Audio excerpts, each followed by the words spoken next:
రిషికొండ ఇప్పుడు ఆంధ్రప్రదేశ్ని కుదిపేస్తున్న hot topic. అంతా ఈ కొండ చుట్టే తిరుగుతోంది. ఇది ఈ మధ్య కొత్తగా మొదలైన పొలిటికల్ హీట్ కాదు. గత 2-3 ఏళ్లుగా ఇక్కడ జరుగుతున్న రాజకీయ రచ్చ.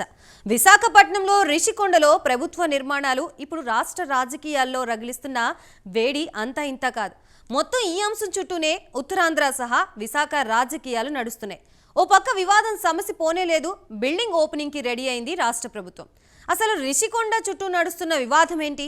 కోర్టులో కేసులు పెండింగ్లో ఉండగానే ప్రారంభోత్సవం ఎలా చేస్తున్నారు? విపక్షాల కౌంటర్ ఏంటి?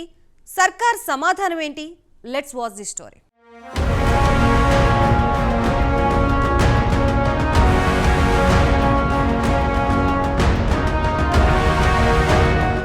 అందమైన నగరం, అంతకంటే అందమైన బీచ్. ఇలా అనగానే టక్కున గుర్తుకొచ్చేది వైజాగ్ సిటీలోని బీచ్. ఈ రోడ్డులో ఉండే రుషికొండ టూరిజం స్పాట్గా ఉంది. దేశ విదేశాల నుంచి కూడా పర్యాటకులు ఇక్కడికి వస్తుంటారు. అలాంటి రుషికొండ రూపురేఖలు ఇప్పుడు మారిపోయాయి. ఇక్కడున్న పాత హోటల్ని కూల్చేసి కొత్త భవన నిర్మాణాలకు శ్రీకారం చుట్టింది ప్రభుత్వం. అయితే అసలు సమస్య ఇక్కడే వచ్చి పడింది. ఇలా కూల్చారో లేదో ఈ స్పాట్ చుట్టూ వివాదాలు అలుముకున్నాయి. కొండను గుండు చేసి పారేశారని విపక్షాలు గోలపెడుతున్నాయి. ఓవైపు కోర్టులో కేసులు, మరోవైపు ఆందోళనలు, రాస్తారోకోలు, విమర్శలు, కౌంటర్లు. అయినా సరే తగ్గేదే లే అంటూ ప్రభుత్వం ముందుకెళ్తోంది.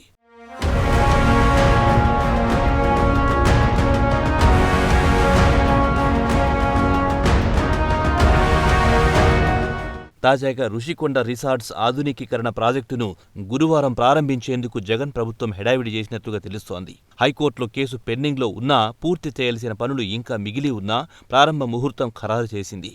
విశాఖలో రుషికొండపై 450 కోట్లతో నిర్మిస్తున్న భవనాన్ని సీఎం జగన్ క్యాంపు కార్యాలయం కోసం వినియోగించనున్నారని ప్రచారం జరుగుతోంది. అయితే ప్రభుత్వం మాత్రం ఇక్కడ టూరిజం డిపార్ట్మెంట్ ఆధ్వర్యంలో పర్యాటక భవనం నిర్మిస్తున్నామని చెప్పుకొస్తోంది. ఇక్కడ ప్రారంభోత్సవం వేళ రుషికొండ ప్రాజెక్టును ప్రారంభించాక ఏపీ పర్యాటక అభివృద్ధి సంస్థ ఎలాంటి అవసరాలకు వినియోగిస్తుందనేది చర్చనీయాంశమవుతోంది. ఓ ప్రఖ్యాత హోటల్ గ్రూప్నకు లీజును కట్టబెట్టేందుకు ప్రయత్నం జరుగుతోందని గతంలో ప్రచారం జరిగింది. అదే చేస్తారా, లేక రాష్ట్ర పర్యాటక అభివృద్ధి సంస్థ ఆధ్వర్యంలో నిర్వహిస్తారా అనే దానిపై స్పష్టత లేదు. దీనిపై అధికారులు కూడా నోరు మెదపడం లేదు.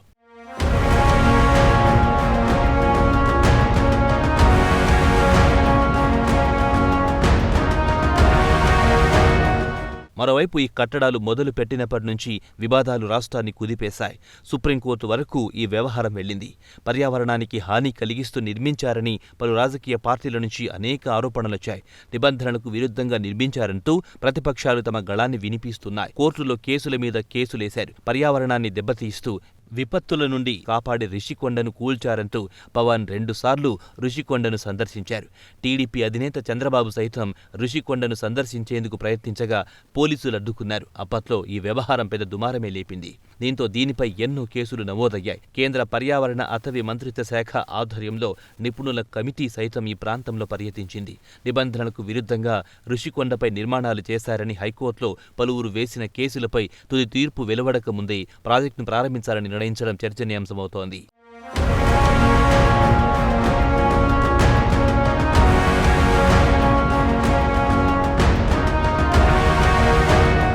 రుషికొండపై నిర్మించే ఈ ప్రాజెక్టుల్లో ప్రధాన నిర్మాణాలకు 240 కోట్లు ఖర్చు చేస్తోంది ప్రభుత్వం. రహదారులు, నీటి సరఫరాల పనులను 46 కోట్లతో చేపట్టగా 8,58,00,000లతో ప్రహారీ, 4,20,00,000లతో గార్డెనింగ్ పనులు చేశారు. AP urban greening and beautification corporation ద్వారా 10 ఎకరాల్లో సాఫ్ట్ ల్యాండ్స్కేపింగ్, హార్డ్స్కేపింగ్ కోసం 4 కోట్లు ఖర్చు చేశారు. రిషికొండ బీచ్లో హెలిప్యాడ్ నుంచి నేరుగా భవనం వద్దకు చేరుకునేలా ఏర్పాట్లు పూర్తి చేశారు. ఫర్నిచర్, ఇతరత్ర పనులు ఇంకా పెండింగ్లో ఉన్నాయి. ఈ సమయంలో అసలు ఈ భవనాన్ని ప్రారంభించి ఎలాంటి కార్యక్రమాలు చేస్తారన్నది ఆసక్తిగా మారింది.